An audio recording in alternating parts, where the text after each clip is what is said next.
Uang beredar saat ini hanya 44% dari GDP nasional dan ini berbahaya dari kacamata orang yang mengerti ekonomi makro dan mikro di Indonesia. Maaf, informasi seperti ini memang terlihat nyinyir kepada menteri jagoan yang berprestasi internasional. Namun entah mengapa, mungkin karena nggak banyak yang paham ilmu ekonomi, maka melihat data seperti ini yang tidak membuat ekonomi bergerak ini saat ini terlihat biasa saja. Padahal kalau melihat dari indikator ekonomi seperti di awal tadi yang mendapatkan data bahwa uang beredar saat ini hanya 44% dari GDP nasional, ini artinya banyak sektor ekonomi yang sakit keras, sakit kronis. Sayangnya data seperti begini, yaitu yang 44% uang beredar, nggak banyak yang paham cara bacanya bahwa ini berbahaya bagi ekonomi sebuah negara. Malaysia, Filipina, Thailand itu 120%-an uang beredar dibandingkan GDP nasionalnya. Ini sama-sama kena COVID loh ya negaranya. Negara-negara di ASEAN ini dalam 7 tahun terakhir pertumbuhan ekonominya adalah 50%-an dibandingkan pejabat saat ini yang hanya bisa membuat 20% tumbuh dalam 7 tahun. Padahal niat dan janji sucinya dulu 50%-an tumbuhnya dalam 7 tahun karena setiap tahun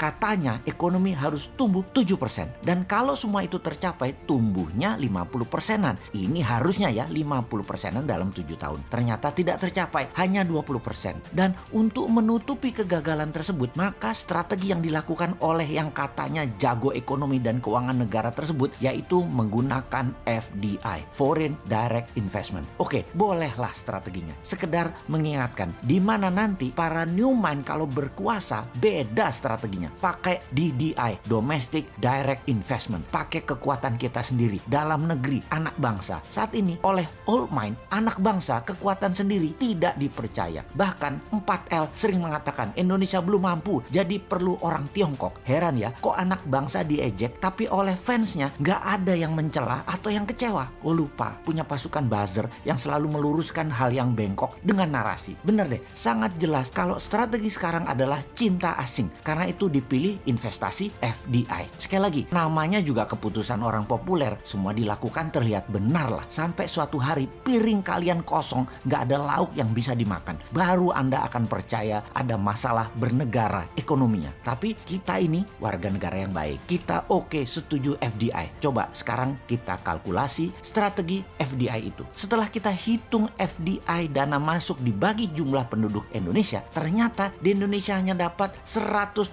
per orang FDI-nya. Dibandingkan Singapura tahun lalu, FDI masuk ke Singapura adalah $19.000 per orangnya. Jauh langit dari bumi FDI Indonesia dibandingkan Singapura itu. Oke, kita samakan dengan Vietnam kali ini. Bagaimana? Biar nggak hilang muka tuh pejabat yang sering dapat hadiah dari negara pemberi hutangan. Vietnam ternyata dapatnya $270 per orangnya dari FDI di tahun lalu di 2020. Oke, kita ke Malaysia sekarang. Malaysia, Filipina sama dengan Indonesia. $100. Seneng? Tahu kalau Filipina dan Malaysia sama dengan Indonesia? Seneng ya? Harusnya yang nggak seneng. Old mind seneng. New mind yang nggak seneng lah. Indonesia tuh punya segalanya yang Malaysia dan Filipina nggak punya. Kok hanya dapat $100?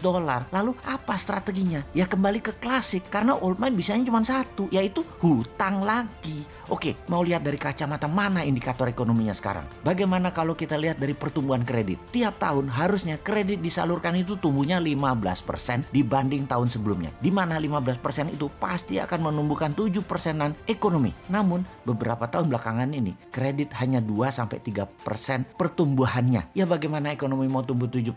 Nggak ada likuiditas begitu. Bisa mikir nggak sih ini pejabat yang berkuasa tentang ekonomi? Jadi wajar kan tumbuhnya tahun lalu minus 2%. Lalu kita sudah hampir 4 kuartal nih minus terus pertumbuhannya. Kita lihat deh di awal tahun 2021 ini deh. Minus apa plus? Kalau minus jadi 4 kali atau 4 kuartal. Ini menunjukkan kinerja ekonomi negatif. Bahaya ini kalau rakyat mulai lapar. Tapi jujur deh, saya menilai bagus banget narasi para buzzernya. Sehingga rakyat nggak sadar ekonomi ke arah berbahaya. Keren buzzernya, keren. Narasinya keren. Jadi bernegara pakai narasi ya baru kali ini. Kalau yang lain kan bernarasi pakai fakta dan pakai pertumbuhan ekonomi. Kalau sekarang pakai narasi, tapi narasi narasinya emang keren. Asli nih, kalau ternyata sampai tahun 2021 akhir rakyat ekonominya makin berat, maka bisa-bisa pejabat populer tadi jadi nggak populer. Dan jangan sampai nengok semua ke Bosman karena semua yang dikatakan Bosman terlihat benar. Tar dulu, nggak benar juga Bosman ini semua analisanya benar. Namun kalau utak-atik hitungan ekonomi rasanya jarang meleset. Lalu kalau sekali lagi sampai akhir 2021 ekonomi Indonesia masih minus, apa saran untuk mengatasi hal ini? Maka kaum new mind akan berkata gampang, tahun 2022 pemilu dipercepat aja, nggak usah nunggu 2024. Piejal, setuju?